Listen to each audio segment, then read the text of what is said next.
William Dafoe, porque a mí en el colegio mucha gente me llamaba Dafoe. Entonces yo le conocí en 2019 y nos hicimos una foto. Y entonces hoy en Instagram he compartido un throwback, como se dice, del día que conocí a mi doppelganger. Ay, qué bueno. O sea Y que, nada, me vamos. me acerqué a él y fue muy gracioso porque me acerqué y le dije, William, perdona, que es que, mira, a mí me han llamado Dafoe toda la vida. Y me miró y me dijo, I'm sorry, me dice. Es muy gracioso, es muy gracioso. Y nos hicimos una foto y sí, o sea, siempre me han llamado Dafoe. Pues qué bonito, por un lado, ¿no? Tener la posibilidad de conocer a tu doppelganger, ¿no? Sí, Y encima que sea alguien tan admirable en ese sentido, porque al final yo creo que es sí, uno de los no. tíos que tiene una carrera más irreprochable de Hollywood, diría yo. Va más allá de Hollywood, en realidad. Es un tío que lleva Sí. 40 años haciendo cosas increíbles. Sí, sí. Es un grandísimo actor, sí. Y era muy bajito, porque como todos los actores, la mayoría de actores no son muy altos. Y entonces en la foto él se puso de puntillas. Entonces no le sacó tanto. Estaba completamente de puntillas porque decía, eres muy alto. Ajá, Me dijo. ajá. Pues eso se irá seguramente agudizando con la edad. Tú, según vayas siendo mayor, te irás pareciendo cada vez más a él hasta que acabes convertido en él Sí, en directamente. el Green Goblin. Bueno, yo es que yo tengo, de hecho, en vídeos míos de YouTube donde salgo tocando el piano, hay gente que comenta, no sabía que el Duende Verde tocaba también el piano. Ah, muy bueno, muy bueno. Sí, sí, total, total. Muy bien, muy bien. Bueno, entonces, un tema interesante, ¿no? Ahora que hablamos de Willem Dafoe y Hollywood, es que estás allí, digamos, estás a caballo entre la industria española y la industria americana, entiendo. Vives allí, no solo por el cine, supongo que también por algún tema personal, por la música no asociada al cine, que luego también sí que me interesará que me cuentes, porque al final, bueno, pues estás aquí en este podcast que es sobre cine, porque eres un compositor de bandas sonoras y has estado muy vinculado al cine, incluso como realizador y como director, ya lo hablaremos también. Pero también hay más allá, hay un mundo más allá, aparte de las películas. Y no sé si algo de eso lo estás también llevando a cabo ahí en Los Ángeles o estás allí exclusivamente por el cine y por el hecho de tu vinculación con la industria americana ahí.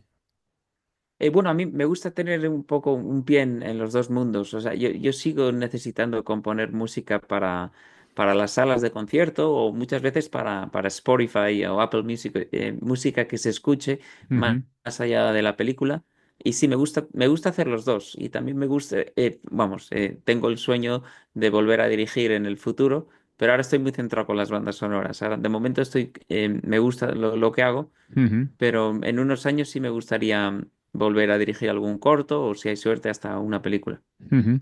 Oye, y estás en la costa oeste, pero tuviste una etapa, digamos, estudiaste en Berkeley, que creo que está cerca de Boston, no sé si lo ubico muy, pero bueno, digamos Sí, costa en este, Boston. ¿no? O sea que has Sí. vivido, costa este y costa oeste. ¿Cómo ves la diferencia a nivel de ambiente cultural, etcétera, entre los dos lugares? A ver, culturalmente entre Boston y Los Ángeles no sé si hay tanta diferencia porque Los Ángeles tiene una cultura muy fuerte también. Es más de modo de vida. O sea, Boston al final es una ciudad muy europea. Hay muchas cosas en ella que son europeas, como que te mueves andando a todas partes y también cómo está estructurada la ciudad. Y Los Ángeles es otro mundo. Los Ángeles es América, América, donde te mueves siempre en coche. Ujú, Aunque es verdad que nosotros hacemos mucha vida en nuestra zona y tampoco estamos todo el día en el coche, pero es una manera de vivir muy distinta. Ahí vives en una casa con jardín, tienes buen tiempo casi todo el año. ujú, A mí al principio me costó, porque me gustaba mucho vivir en Boston. ujú. El cambio de Boston a Los Ángeles fue difícil, pero ahora estoy muy adaptado y no me imagino viviendo en otro sitio. Ya, ya, ya, ya. Muy Sí. bien, muy bien. Venga, vamos a volver a lo que comentabas, ¿no? De tu antes de pasar del todo a tu faceta como compositor, tu faceta como cineasta, así digamos, en genérico, ¿no? Porque aquí me gusta pensar que a este programa vienen y van a venir gentes del cine, no solo realizadores o directores, sino gentes de otro tipo de roles en el mundo del cine y al final todos son cineastas, ¿no? Ujú. Y en tu caso, bueno, eres cineasta, porque creo que has dirigido algún cortometraje. Y una cosa con la que te quería, que lo que quería charlar contigo es aquel proyecto del cine sin cámara, ¿no? Que tú tuviste en su día, que creo que me hablaste incluso sobre ello hace igual 10 15 años, ¿no? Que es algo como muy conceptual y que, bueno, no quiero que ahora que entremos mucho en detalle, pero sí que bueno, por contar a los oyentes, ¿no? Tú llevabas tiempo reflexionando, ¿no? Sobre la propia esencia, ¿no? Y la naturaleza del cine y cómo llegaste incluso a plantear que eso que parece eh, tan imprescindible y tan inexcusable para hacer una película, que es la cámara, podía incluso llegar a ser algo prescindible, ¿no? Y tú planteaste un concepto de cine sin cámara, bueno, pues utilizando otro tipo de herramientas, ¿no? ¿Puedes dar aquí cuatro pinceladas sobre ese concepto y explicar un poco bueno, si conseguiste dar algún recorrido? Yo creo que en su momento en Internet sí que encontré alguna referencia a aquello y bueno, porque creo que es algo interesante, sobre todo porque creo que nadie más va a venir a este podcast hablando de algo como eso, ¿no? De cine sin Ujú. cámara. Entonces sí que me parece interesante que nos cuentes un poco cómo era aquello. Vale, jo, es que no hablo de esto desde hace años. Di varias conferencias sobre esto y escribí el guión, pero nunca, llevo mucho tiempo sin hablar. Ujú, A ver, en esa época estaba muy influenciada por John Cage, que es un compositor americano de música clásica de mediados, bueno, mediados, no mediados, como del último cuarto del siglo XX, por ahí. No me acuerdo exactamente de cuándo murió John Cage. Pero bueno, John Cage hizo una obra que fue muy famosa que se llama 4:33, que es una obra en la que es 4 minutos 33 segundos de silencio. ujú, Es estructurada en tres movimientos y la que el pianista que lo estrenó, creo que se llama David Tudor, me baila ahora el nombre, pero creo que ese era el nombre, en el festival donde se estrenó, pues se presentó y se sentó en el piano con un cronómetro y con la partitura. ujú, Y entonces estuvo sin tocar el piano durante 4 minutos 33 segundos. ujú, Y la obra, la idea de la obra era que escuchásemos lo que estaba pasando. John Cage tenía esa idea de que cualquier cosa podía ser música. Simplemente si se estructuraba en el tiempo o si se organizaba de alguna manera, podía ser música. Y él lo que quería decirnos que durante estos 4 minutos 33 segundos, todos los sonidos de este auditorio van a ser la pieza que yo quiero que escuches. ujú, Entonces, a mí eso, cuando empecé a leer sobre Cage y a investigar sobre él, me impactó mucho, y empecé a pensar cómo se podía hacer algo parecido, en cine. ujú, Entonces empecé a pensar en lo que significaba una partitura y empecé a pensar en cómo escribir una película de cine, un guión de cine en una partitura. ujú, Y pues me di cuenta que una partitura al final son unos códigos espaciotemporales, unas coordenadas espaciotemporales para la obtención de un sonido. Cuando tú escribes un do, un do central en la clave de sol ujú, para una pieza de piano, en realidad estás dando una coordenada espacial porque solo hay un do así en el piano. Le ujú, estás diciendo al pianista que tiene que poner un dedo en ese do para obtener un sonido. Y entonces el pianista lo sigue y consigue el sonido. Y yo pensé, ¿y si en vez de dar coordenadas espaciotemporales para obtener sonidos, damos coordenadas espaciotemporales para obtener imágenes? Y ujú, eso lo organizamos y lo estructuramos con una coherencia que nosotros decidamos y hacemos una película así. Y entonces la película que yo hice se llamaba Metring y es una película que pasaba en el metro de Madrid. ujú, Ah, es una película escrita en un pentagrama, que tiene una forma clásica o sea, una subida de intensidad y que luego baja. Y que lo medirá así como haces la intensidad. Pues la intensidad la creo por dos variables de la imagen, su tamaño y su duración. ujú, Empezamos con planos grandes, planos largos no, planos grandes y no tan largos. Y a medida que va avanzando la película, los planos se van haciendo más pequeños. ujú, Pero, o sea, la partitura lo que hace es te da unas instrucciones, te tienes que meter en el metro de Madrid y seguir las líneas que yo te digo las paradas que yo te digo y te digo dónde te tienes que sentar en el vagón y hacia dónde tienes que mirar. Ujú, Ah, y si haces todo lo que yo te digo, lo que vas a ver es un proceso de imagen que cada vez va a ser más pequeña, que luego se va a agrandar y el tiempo también se va a jugar con eso. La película duraba, yo creo que eran como una hora, era una hora al final. Y básicamente lo que hago es lo que se hace con música muchas veces, que es crear una tensión-distensión musicalmente a ujú, través de armonías o ritmos o ensembles, pero yo lo hago con la imagen. Y lo que más me interesaba de todo esto es que como no había cámaras, se, se, se creaba algo muy interesante que es una película que era irrepetible ujú, y una película que no se podía compartir, ujú, porque aunque mucha gente puede decir que nunca se comparte una película porque nadie recibe una película de la misma manera, ujú, pero las películas sí que la fuente siempre es la misma. Y aquí no siempre es la misma, porque no puede haber dos ojos en el mismo sitio en el mismo tiempo. claro. Am, entonces me interesaba mucho esa idea, también porque empezábamos a tener, esto era en 2008, los efectos de la globalización cada vez eran más fuertes, cada vez te dabas cuenta más cuenta de que si ibas a Londres era igual que Madrid y Berlín era igual que Madrid y que Nueva York era igual que Londres, que había las mismas tiendas y las mismas personas casi en todas partes. Ujú, Y esto era una vuelta a lo contrario, a dar una fuerza al espacio distinta. Y decir, esta película, si la quieres ver, solo la puedes ver en Madrid, no la ujú, puedes ver en otro sitio. No, ujú, no puedes dar una foto y que en Instagram te aparezca en Chile al segundo. ujú, Tienes que ir a Madrid y solo ujú. existe ahí. Y solo existe con estas coordenadas. Bueno, no me puedo alargar, pero esa era la idea. Sí, sí, sí, sí, entendido.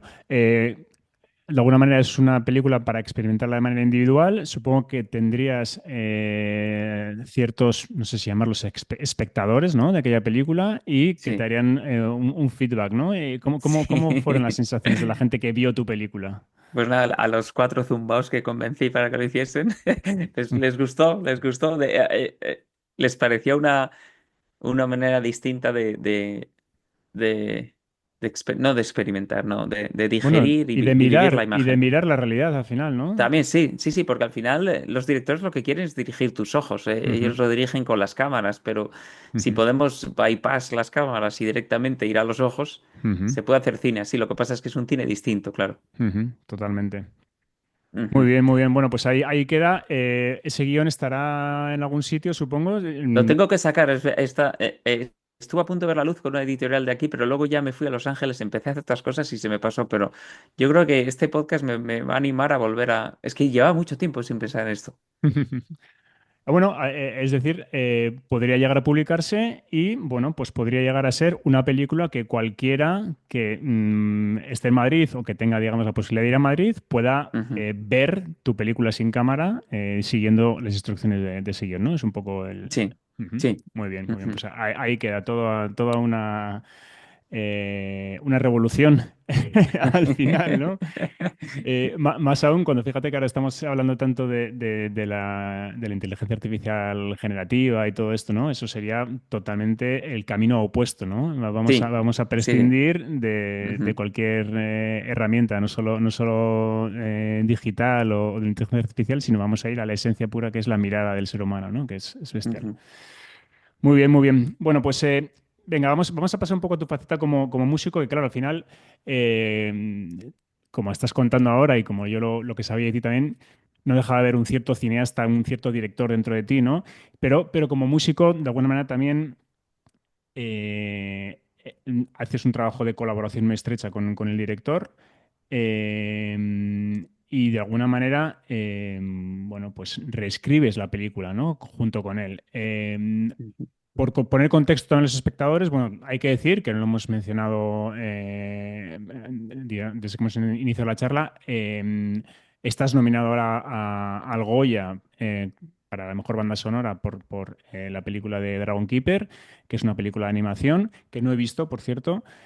ujú. Eh, Estuviste nominado hace unos años también por otra película de animación, ¿no? Que es la de Buñuel en Sí. el laberinto de las tortugas. 2000, ¿en qué año fue aquello? Dice 2020, 2020, sí. 2020. Tampoco la he visto, pero intuyo que es una película más adulta, ¿no? Orientada a adultos, Sí, así como mucho Dragon más. Keeper es una película más infantil. Entonces, Ujú. bueno, aquí, claro, y luego también has compuesto bandas sonoras para películas de acción real, que son como dos mundos bastante distintos. Entonces, vamos a ir un poco por partes. Por un lado, en tu relación con el director, claro, en una película de animación hay un director que no ha ido rodando los planos y trabajando con los actores como una película de acción real, pero de alguna manera es el responsable de que esa película tenga una coherencia de tono y de alguna manera pues que a nivel narrativo eso que tiene en la cabeza él acabe plasmándose, ¿no? Y ahí es cuando entras tú en un momento determinado.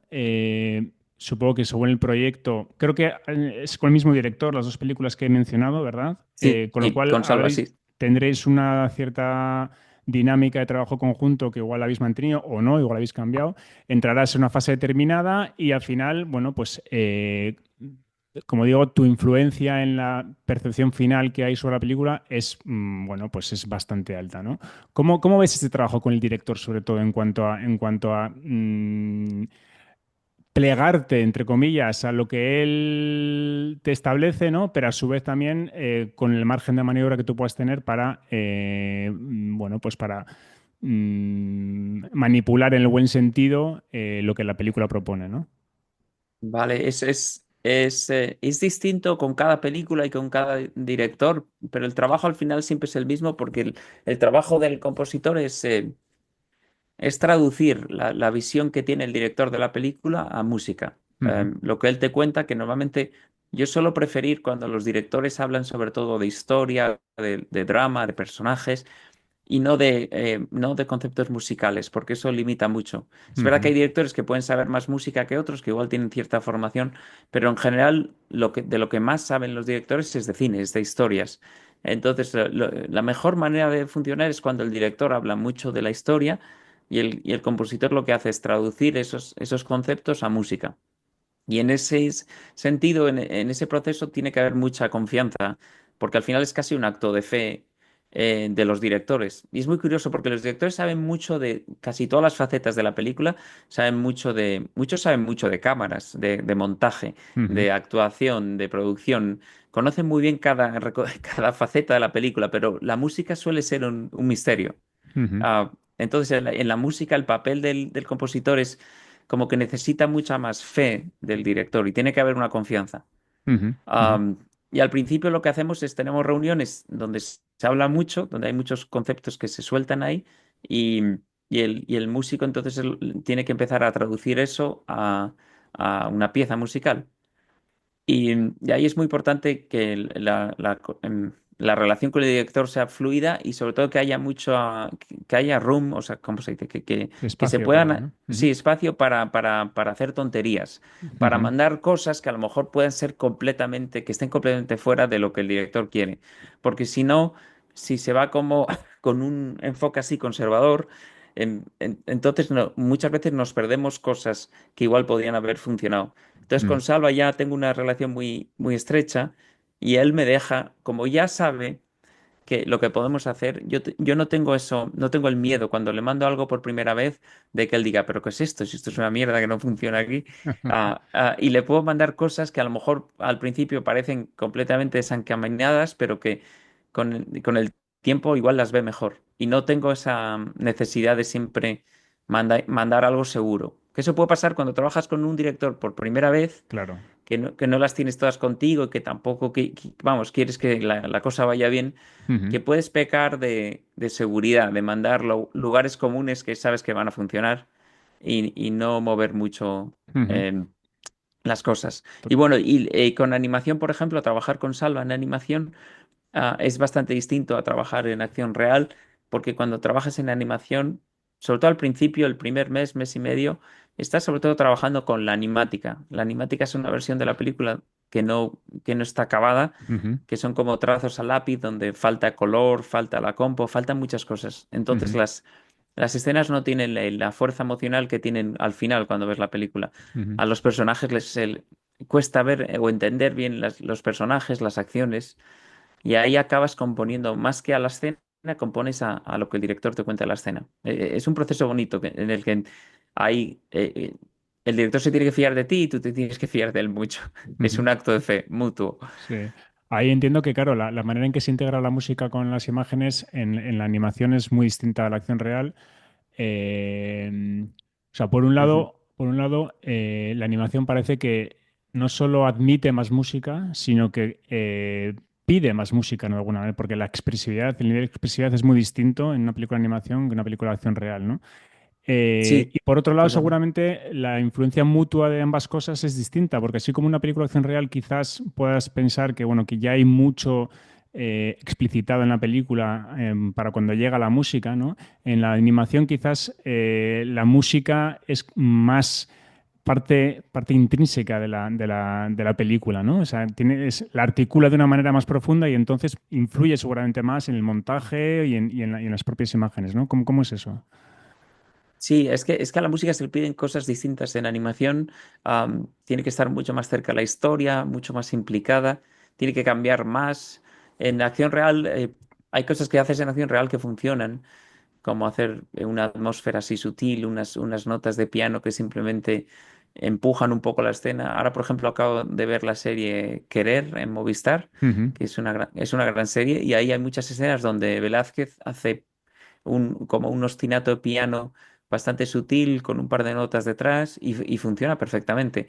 ujú. Ese tipo de escritura en animación es difícil, porque la gente necesita que la música esté mucho más pegada a la historia, a la acción, que siga, que sea más flexible y mucho más activa con lo que tiene. De alguna... Entonces, sí, para... Sí.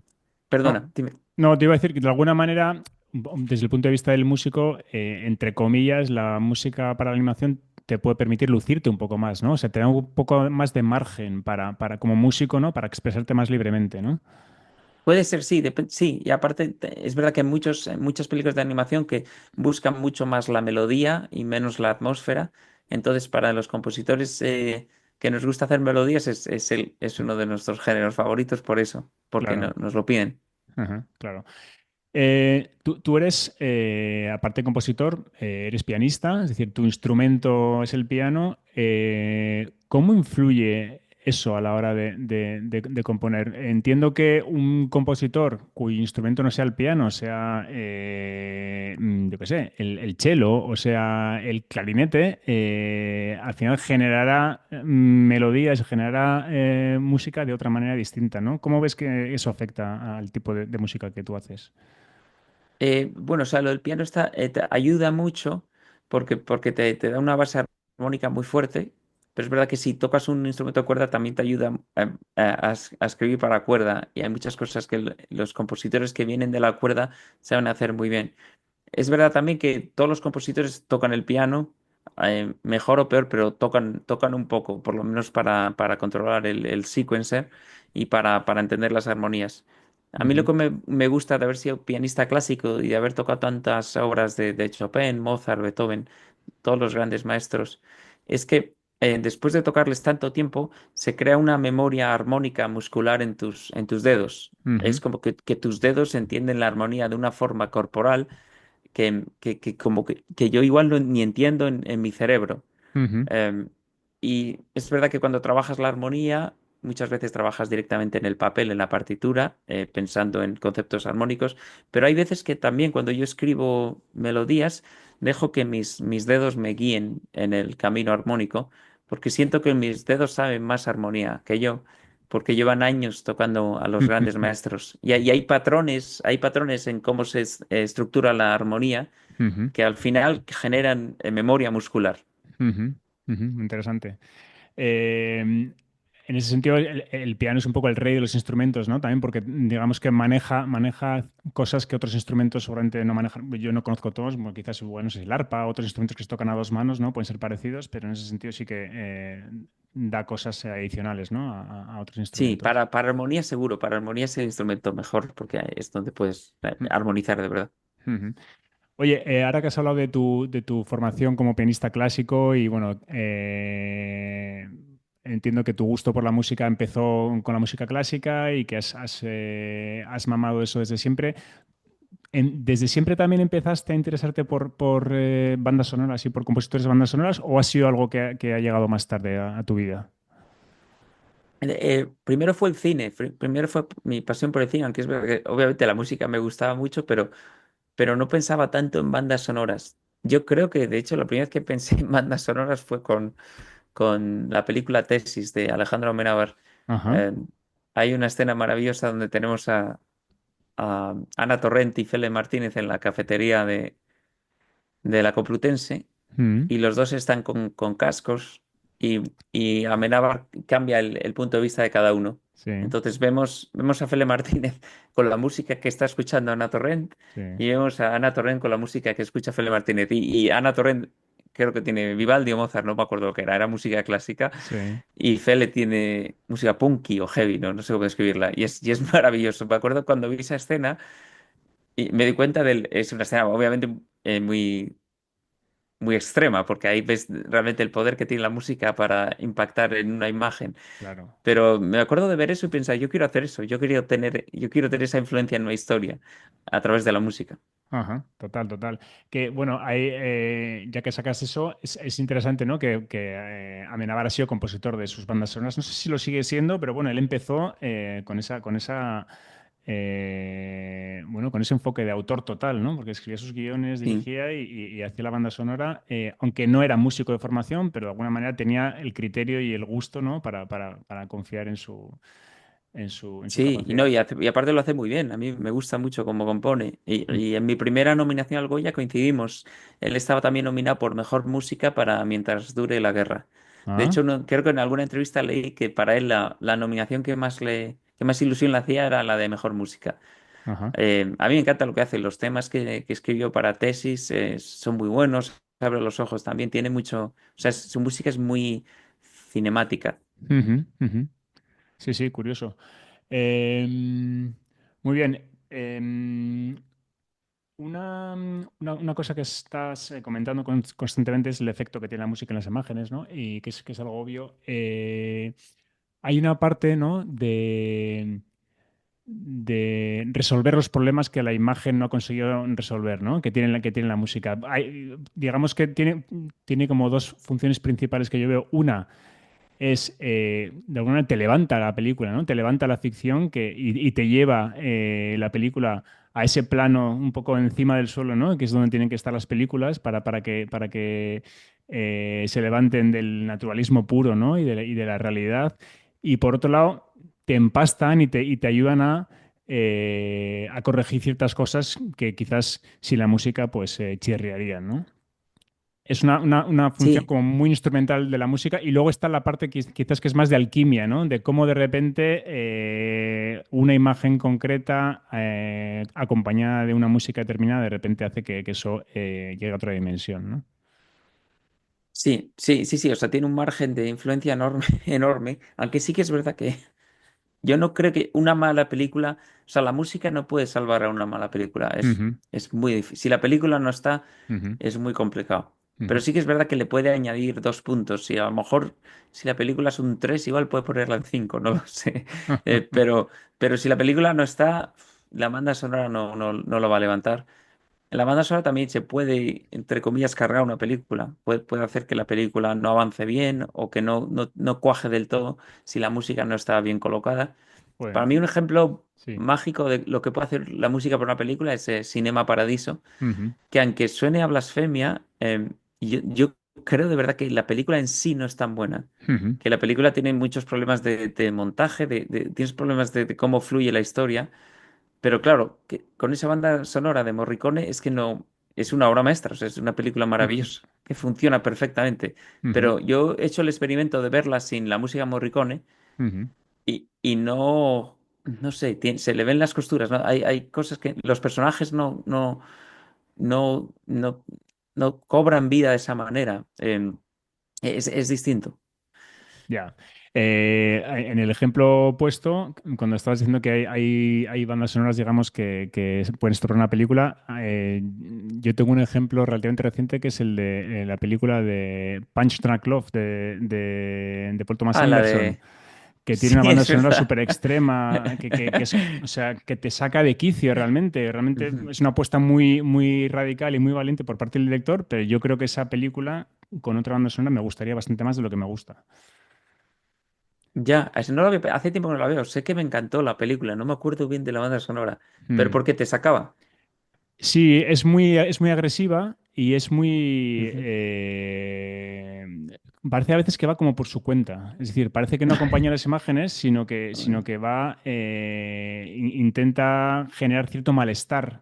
El Ujú. protagonista es alguien que no está bien, digamos, a nivel Sí, sí. psicológico, es un desequilibrio constante, ¿no? Y yo creo que la música intenta que el espectador se sienta de esa manera también, pero claro, de una manera tan extrema que consigue que la experiencia de ver la película a veces resulte desagradable, ¿no? Y la estás viendo tan presente que a veces efectivamente te saca, ¿no? De la historia. Ujú. Pero bueno, A mí me es... gusta mucho cuando una banda sonora tiene una influencia enorme en una película, pero dura 5 minutos o 10. Esas películas que casi no tienen música, pero que cuando entra es para transformar la película completamente. Y se me ocurre, no sé si has visto, ¿tú viste de Florida Project? Sí, Vale, Sean pues esa Baker. es, sí, es una película que casi no tiene música, es que de hecho no sé si tiene música, creo que es casi toda la película sin música, y luego no quiero hacer spoiler, pero la escena final, cuando se escapan a ese sitio Mm, y entra esa canción a todo gas, que es increíble. ujú, Él usa muy bien la música, Son Baker sabe perfectamente cómo, cuando la usa para realmente invadir la escena y pegarte fuerte. Y cuando deja el silencio, que es otro recurso también muy importante en las películas, sabe muy bien cómo organizarlo y que todo al final tenga un sentido emocional. totalmente. Bueno, a mí Anora me ha encantado también este año. No, no me he La tengo en la fijado. lista, no la he visto, pero sé que es muy Ah, buena. es una película Sí. también súper valiente y muy distinta a cualquier otra cosa que yo haya visto en mucho tiempo, en todo. Ujú. Y la verdad es que no me he fijado explícitamente en la música, pero ya le voy a echar un vistazo a ver cómo la utiliza. Sí, sí. Es muy bueno usando la música, es Ujú. fantástico. Ahí hay una relación interesante entre las películas y sus bandas sonoras, porque así como hay, digamos que bandas sonoras, o al revés, vamos a decirlo, así como hay películas que se benefician de una gran banda sonora, ¿no? Y de alguna manera las elevan a otro lugar, yo creo que también hay bandas sonoras que se consideran legendarias a las cuales realmente lo que les hace el favor es estar vinculadas a una gran película. Y a veces pienso, ¿no? Que cuando oímos extractos de bandas sonoras que se consideran míticas, yo que sé, Memorias de África, o cosas que realmente dices, ¿cuánto de la sensación que me produce esto será por la música o cuánto realmente es de esa simbiosis entre lo que yo recuerdo de la película y la banda sonora y ya es indistinguible ya se genera ahí un pack, ¿no? Que es lo que al final funciona. Vale, bueno, justo en el ejemplo que has dado, yo es que soy muy fan de John Barry, o sea, ahí te diré que es 100% su música, es un maestro, era un fuera de serie. Ujú, Y bailando con lobos, y bueno, es que era muy bueno John ujú, Barry. Pero sí, es verdad que hay veces que hay bandas sonoras que igual no son para tanto, pero como están metidas en una historia que te ha impactado mucho, que ujú, cuando las escuchas te tocan porque son parte de esa historia. ujú. Total, total. Em, En la, en la, digamos, en la película del laberinto de las tortugas de Buñuel hay algo que me interesa mucho y es que aparece una guitarra española, ¿no? Bastante presente. De hecho, bueno, una banda sonora que es muy española, entiendo, ¿no? En cierto sentido, pero también con aires muy latinos. De hecho, creo que tienes algún disco sobre tango y yo creo que hay cosas de tango que también aparecen un poco en esa banda sonora. Y el tema de la guitarra española me hacía pensar ahora en algo que has comentado antes sobre el uso de Sean Baker de las canciones, elementos que no son estrictamente, digamos, de música clásica. Como esa guitarra española, bueno, que en Ujú. realidad ya la hemos visto en un montón de contextos y podemos estar acostumbrados a todo, pero en realidad quiero ir un paso atrás. El uso de canciones eh, no compuestas por el compositor de la banda sonora, pero que realmente juegan un rol muy importante, ¿no? Ujú. Como parte de ese todo, ¿no? No sé si tú en las películas en las que has trabajado has utilizado canciones que no fueran tuyas o el director ha utilizado canciones que no fueran tuyas como complemento de la banda sonora pero yo creo, y por lo que te conozco, y bueno, por cosas que intuyo, que a ti sí que te gusta un poco la canción como tal, ¿no? Digamos, como pieza, y no rechazarías, ¿no? Un uso adecuado de canciones para completar el paisaje sonoro de una película, ¿no? ¿Cómo ves tú la canción, incluso pop, ¿no? Metida, digamos, dentro de una película. A mí me gusta, sobre todo cuando está bien usado. Es verdad que yo no he hecho películas que hayan tenido muchas canciones, pero a mí me encanta esa idea. Y yo he visto entrevistas de Tarantino donde él dice que cuando piensa en una escena, lo primero que piensa es la canción. Y cuando Mm. tiene la canción ya pasa a la escena. Él es un ejemplo de un maestro de usar bien canciones. Sus películas Totalmente. son todo canciones Ujú. y es increíble. No, y yo creo que tiene mucha fuerza. Y lo bueno que tiene también las canciones es que cuando ponen canciones, los mezcladores de sonido dejan a la canción, dejan que se oiga. Que eso es esto es un melón que no quiero abrir, pero am, que últimamente en las películas cada vez se pone la música más bajo, cada vez los sound effects, las puertas, las sillas, los pasos, incluso si se toca un personaje, un jersey, ¿no? El sonido que oyes, cada vez está más fuerte. Ujú. Y muchas veces la banda sonora se convierte en un ruido de fondo que casi ni se oye. Yo creo que los sound effects, o sea, los sonidos de cualquier tipo de sonido, son muy importantes en una película y también pueden ser banda sonora. Y para mí no hay problema en que tengan mucha fuerza. Pero lo que no entiendo es cuando están compitiendo con la música. Yo creo que hay que elegir uno u otro, pero que se Ujú. cree una jerarquía sonora donde tienes los pasos del personaje aquí y a lo mejor la melodía de su personaje casi inaudible. Yo creo que no tiene sentido. Hay que elegir uno u otro. Ajá. Es interesante porque al final ahí hablamos también de modas, ¿no? Y de tendencias que hay en la concepción del sonido como tal de las películas. Bueno, yo no me voy a parar a pensarlo, ¿no? Pero puede ser que por lo que sea, incluso a nivel tecnológico puede haber influencias que no entendemos, ¿no? Porque hay una, una evolución, digamos, técnica hacia a un tipo de sistema que por lo que sea hace que empiecen a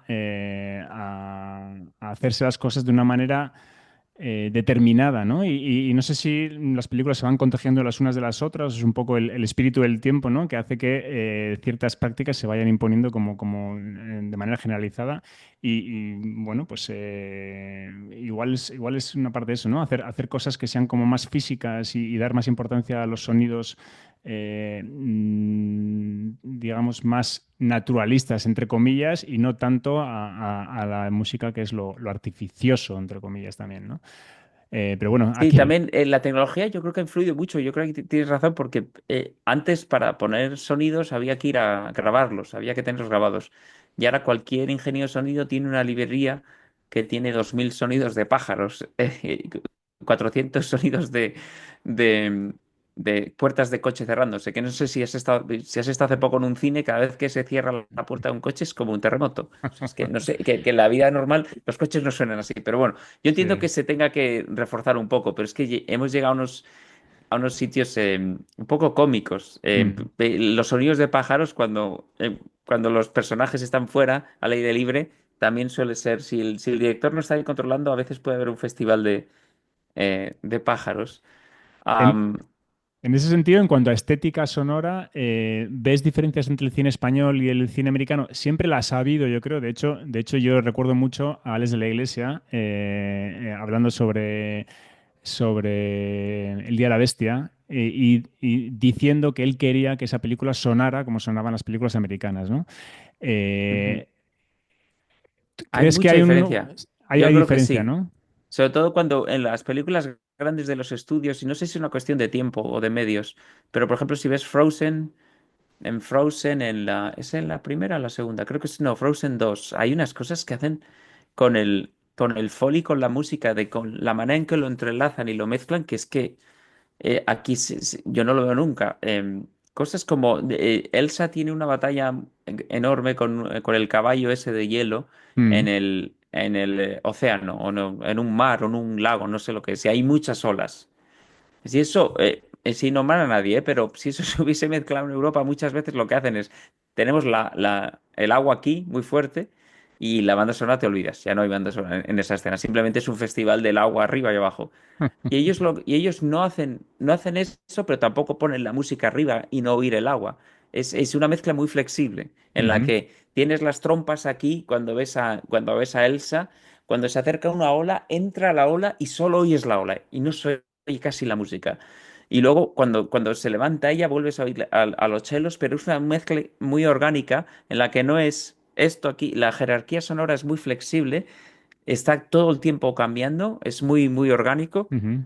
y no es sound effects aquí, música aquí. O al revés, que tampoco me parecería bien, música aquí, sound effects. Sí, Es realmente muy rica. sí, Y sí, eso sí. es una cosa muy interesante porque los directores son muy controlan mucho las jerarquías cuando es imagen, o sea, Mm, mm, jerarquías de dónde pongo la cámara, dónde va a enfocar la cámara, mm, qué personaje entra, qué personaje sale. Son muy hands-on en eso, pero hay mm, veces que en el sonido, que es la mitad de la película, cuando llegan al estudio de sonido, igual se dejan un poco impactar por tanto botón y tantas controles que ujú, dejan al que está ahí controlando los botones tomar decisiones que deberían tomar ellos, que no tendría que ser una decisión del ingeniero de sonido, que seguro que es buenísimo, pero ellos son los que son los directores, son los que están a cargo del storytelling y ellos tienen que decidir las jerarquías sonoras, tienen que decidir qué se oye más aquí, qué se oye más allá ujú, porque si no, pierden el control de su película, de la mitad de su película. ujú. Totalmente. Hay la mezcla de sonido, ¿no? Como un punto en el que realmente todavía se está afectando de una manera muy Sí, relevante sí. la manera en que eso va a llegar al subconsciente, incluso del espectador, ¿no? Y eso como un ámbito en el que el director tiene mucho que decir y tú como músico no sé hasta qué punto has tenido posibilidad Sí, sí, bueno, sí. sí, Yo ¿no? intento intervenir, pero no solo siempre parece que el músico está ahí para pedir que la música Para suba. imponer No, lo no, suyo, también, ¿no? también para que baje. O sea, a Claro, veces la pueden poner alto. claro. Y yo lo que siempre digo es que la jerarquía sonora se hable, se decida y que el director sea consciente de lo que es todo lo que está pasando y que Mm, haya un porqué. Yo tengo ujú, un amigo compositor, no voy a decir el nombre ni la película, mm, que hizo la música para una persecución, una persecución en un coche ujú, y se habían currado una música muy buena, en la que la música tenía varias modulaciones, tenía unos pulsos que daban muchísimo estrés. Él me la enseñó sin primero, antes de la mezcla final. Y habían hecho un trabajazo, ¿eh? La música seguía perfectamente el personaje, te tenía al borde de la silla todo el tiempo y mm, muchísimo estrés. Vale, él tuvo la mala suerte que en esa escena llovía. mm. Entonces, cuando llegaron a la mezcla final del sonido, ¿tú sabes cuál fue el elemento más importante en esa escena? Lo que más se oye por encima de todo. El parabrisas del coche. El parabrisas del coche dominaba completamente el plano sonoro. No Mm, oías la banda sonora, que es lo que te estaba contando. Primero su tema. Primero, luego la influencia de los pulsos que se te estaban dando ansiedad. Todo eso estaba como a años luz. Y cuando veías la persecución, tenía muchísimo menos tensión, porque solo oías un parabrisas, no había nada más. ujú, ujú. Este tipo de cosas pasan muchas veces sin que el director se dé cuenta que está pasando, porque no se ponen a colocar dónde va cada cosa. Ya. Luego hay un tema, y es que el sonido, el espectro de sonido, digamos, no es tan claro como en el de la imagen. Me explico. Yo, por ejemplo, soy bastante sordo. En frecuencias agudas las he perdido mucho. Con la edad se van Ujú, perdiendo, pero yo las he perdido de manera muy acelerada. Entonces, hay cosas que yo no percibo y ujú. seguramente si yo tuviera que tomar decisiones en base a mi capacidad de oír ciertas cosas, las tomaría de manera equivocada porque Ujú. en cambio, en cuanto a la vista, no nos planteamos esas cosas. Digamos que, bueno, todo el mundo más o menos considera que ve lo mismo, ¿no? Pero el sonido es verdad que quizás la experiencia individual de cada persona puede ser muy variada en función el espectro de frecuencias que cada uno sea más sensible o no, ¿no? Sí, tiene más trampas, digamos, el sonido en ese sentido. sí, y es como que también que a veces los directores piensan que como que eso es más una cosa del mezclador, del ingeniero, que ellos no se tienen que meter tanto. Y de hecho yo conozco a varios directores que les da casi como corte Mm, estar metiéndose en cada escena diciendo baja esto, sube esto, que es como incómodo para ellos. ujú, Cuando en la imagen es todo lo contrario, se meten en todo. Dicen aquí no, pon la cámara aquí, corta aquí al montador. les pueden volver locos diciendo, corta, o sea, son muy hands-on en todo lo que sea Sí. imagen, pero en el sonido es verdad que a veces se borran. También puede pasar que llegan agotados, ¿no? A ese punto del Bueno, proceso. eso Sí, seguro. Ya sí, sí. es que el sonido se hace en un momento en el que, o sea, ya no sabes si la película es buena o mala, estás muy cansado, Sí, has tenido mil problemas con mucha gente, sí. estás demasiado dentro y con ganas de salir, y ahí es cuando se hace la mezcla de sonido. Entonces, lo normal es que los ingenieros de sonido estén a cargo de la mezcla y que no haya tanta influencia del director. Ujú, Y eso se puede llegar a notar en el storytelling. ujú, totalmente. Eh, Vamos a volver un poco a las bandas sonoras que has compuesto, la de Buñuel, El laberinto de las tortugas. Antes te hablaba de la guitarra española y bueno, una cosa y un poco ese toque español que puede tener la banda sonora. Hablas de una España que ya no existe, bueno, la película habla de una España que ya no existe y tú al final, digamos, en derivada, ¿no? Con tu música hablas de eso. Eh, Creo que hay también como bastantes ritmos unos ternarios, ¿no? Que se pueden llamar en música, digamos, más que binarios. Y ahí hay un tema interesante que a mí siempre, como melómano, ¿no? Me gusta mucho la música también, no soy muy entendido, pero bueno, sí que me resulta curioso la sensación tan distinta que genera, ¿no? Una canción cuando está en un ritmo ternario o en ritmo binario, ¿no? Eso seguro que tú, como compositor, lo tienes como muy, muy estructurado y muy racionalizado. Eh, no sé si son decisiones, digamos, que tú tomas a priori o son cosas, digamos, que van con el tono de la Sí. película, o porque lo que transmite de alguna manera es muy distinto, ¿no? En un caso y en otro. ¿Cómo funcionas en eso, por ejemplo? Sí, en Buñuel son decisiones que tomé, fueron las primeras decisiones que tomé. Buñuel, el laberinto de las tortugas es una película que cuenta la historia de Buñuel rodando Tierra sin pan, el documental de las Mm, Urdes, mm, pero desde el principio me dijeron que en el fondo de la película, el tema central de la película era la amistad entre Luis Buñuel y Ramón Acén. Y el rodaje del documental era la herramienta, el vehículo para contar eso. ujú, Entonces, cuando me dijeron eso, yo organicé, antes de componer una nota, me puse, lo que yo hago es escoger dos folios, dos piezas de papel. Hay dos personajes, ¿no? Uno es Luis Buñuel y el otro es Ramón Acín, ujú, y eran dos personajes muy distintos. Entonces, mi idea era con herramientas, no con herramientas, con cualidades musicales, cómo puedo describir a este personaje. ujú, Entonces, lo primero que hago es poner palabras que describan a ese personaje y luego buscar traducciones musicales a esas palabras. Y ujú, aquí era muy claro, o sea, por un lado teníamos a un genio, que era Luis Buñuel, que era un personaje que estaba en otro mundo, ujú. que era muy extremo, eh, con muchas capas, muy complejo. Era un personaje Bigger than life, ¿no? enorme. Que dicen los americanos. Sí, era eso. Y en el otro lado teníamos Ramón Acín, que era todo lo contrario, que era un personaje simple, pero en el buen sentido, era una buena Mm, persona, ujú, una persona madura, con toda su vida así organizada, no tenía esos vaivenes de Buñuel, era todo lo contrario. Entonces yo puse esas dos listas ahí y luego abajo empecé a hacer traducciones musicales a esas ideas. ujú, Y las traducciones musicales, una de las primeras fue, como has dicho tú, la organización del compás. ujú, Sabía desde el principio que Ramón Acín iba a ser 4x4 ujú, porque el 4x4 es un compás que reparte el alzar y el dar, el 1, 2, 3, mm, 4 a partes iguales. ujú, Pasamos el mismo tiempo abajo que arriba. Entonces eso hace que su música iba a ser mucho más estable. Es el compás que usarías si tuvieses que hacer una marcha militar. mm, Usarías un 2x4 un 4x4 porque ujú. lo que quieres es transmitir una Solidez, imagen de, ¿no? de solidez, sí. Y Ujú. si pones a los soldados en 3x4 sería muy ridículo. Vale, entonces a Buñuel hice 3x4 porque el 3x4 es todo lo contrario. El 3x4 pasamos 2 tercios del tiempo arriba. Un, Mm, dos, mm, tres. mm. Y eso hace Estás que la música flotando, ¿no?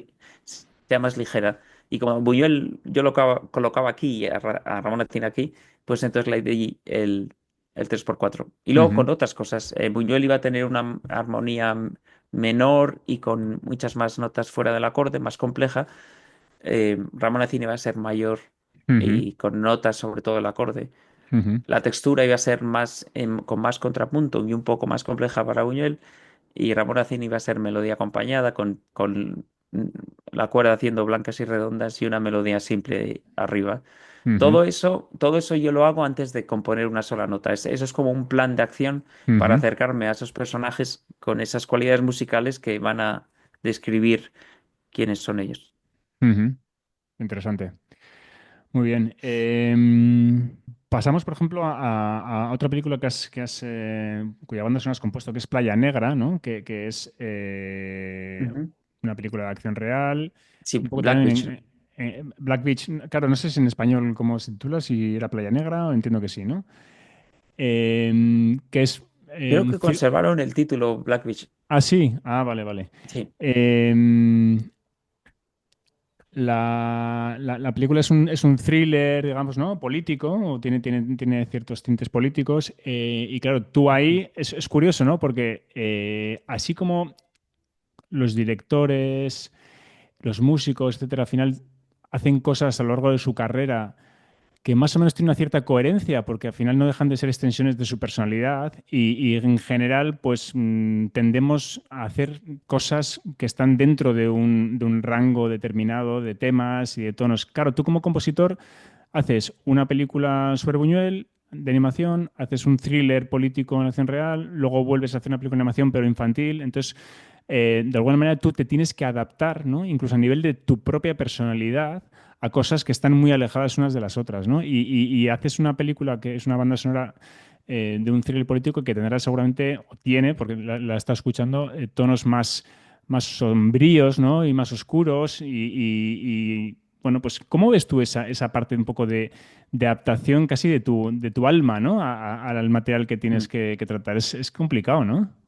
Sí, sí, sí, es un proceso un poco esquizofrénico porque es como que transformarte a personas distintas. A mí me divierte que me saquen de mi zona de confort, como se dice ahora, Mm, pero sí que es verdad que también prefiero, en el fondo prefiero tener un estilo definido y que cuando me llaman a películas me llamen porque quieren ese estilo. Em, em, mm, porque lo que me da un poco de miedo convertirme en un compositor multiusos, de esos mm, compositores que pueden hacer cualquier cosa. ujú, Ah, a mí sí que me llama la atención o me llama tener un estilo definido y que ujú, me llamen para hacer eso. Esto es una cosa interesante porque ahora en Hollywood, bueno, en el mundo de la música de cine, se usa mucho la palabra versátil para definir a compositores y siempre se suele usar como algo bueno. Mira, es un compositor versátil. Y a mí siempre me choca porque los compositores, mis héroes musicales, mis compositores favoritos, ninguno de ellos es versátil. Pero ninguno. O sea, pueden tener etapas en su obra que tengan ciertas evoluciones, pero versatilidad no es lo que les define. Sobre todo versatilidad como la entendemos ahora, que es básicamente ser cuatro personas a la vez. O sea, claro, tener un montón de caras. Si sí, piensas en Chopin, en Brahms, en Beethoven, sí, no son versátiles, o sea, pueden tener una evolución, pero ellos tienen su ADN muy claro sí, y eso no se va. Entonces, a total. mí me gustaría llegar a ese sitio. Ujú. Y crees que tu esencia, digamos, o ese ADN tuyo ya está en algunas de las obras que has hecho hasta ahora? ¿O de alguna manera es una suma de partes de las películas que has hecho hasta ahora? ¿O está, digamos, todavía, digamos, en work in progress, como se dice? ¿O cómo ves tú esa esencia tuya? ¿La ves reflejada en alguna película más que en otras?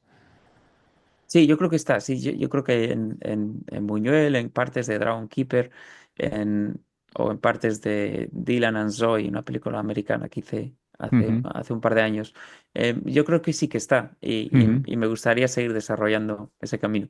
ujú. Tanto es así. Es otra pregunta ahora, que tú estarías dispuesto, digamos, a rechazar trabajos que crees que no te permitirían ahondar en esa beta tuya, ¿no? Sí, lo he hecho, ¿eh? Ujú, Tengo la suerte de estar en un sitio donde puedo rechazar, tampoco ujú, tanto, pero ujú, he ujú, rechazado un par de proyectos, pero más que nada porque no me veía, no creía que yo fuese el compositor adecuado para ese proyecto. Entonces es mejor no entrar. ujú. Muy bien, muy bien. Como cinéfilo, ¿qué cosas te estimulan? ¿Qué cosas has visto últimamente? Incluso que pudieras decir, joder, me encantaría hacer la música para estas películas. Vamos a un poco a separar la pregunta. Son dos preguntas distintas, ¿vale? Por un Ujú. lado, efectivamente, autores quizás españoles, porque estás, como hemos dicho, a caballo entre las dos industrias, españoles o americanos, que tú veas, joder, creo que mi manera de hacer música encajaría muy bien en este tipo de películas y además me parece que sería estimulante trabajar con este director. Y luego, en general, más allá de que tú te veas haciendo la película para ellos, ¿qué cosas estás viendo últimamente o has visto que te hayan llamado la atención? Es una pregunta un poco a tradición para Ah, sí. hacértela así a O sea, la bocajarro, segunda pero... pregunta, sí, de lo último sí que recuerdo, me gustó mucho Cónclave. Ujú, no la he También visto, mira. me Ujú, gustó mucho cómo usaban la música, creo que estaba muy bien. Y ujú, luego película de hace 3 años, creo que es After Sun. Es una de ujú, las... sí, Me sí, gustó sí. muchísimo esa película. También me Ujú, gustó mucho cómo usaban la música. ujú, muy triste. Y españoles, no sé, me encanta Sorogoyen, me gusta mucho cómo trabaja. Ujú, Y me gusta mucho lo que hace Olivier, su compositor. O sea, ujú. no querría trabajar con él porque quiero que Olivier siga trabajando con él. Y no Creo sé. que hace quizás música más electrónica, puede ser. Sí, sí, pero en Asbestas era acústica, era sobre todo instrumental y fue fantástico lo que hizo. No sé, más españoles, bueno, muchas cosas me han gustado, me gusta mucho el 47.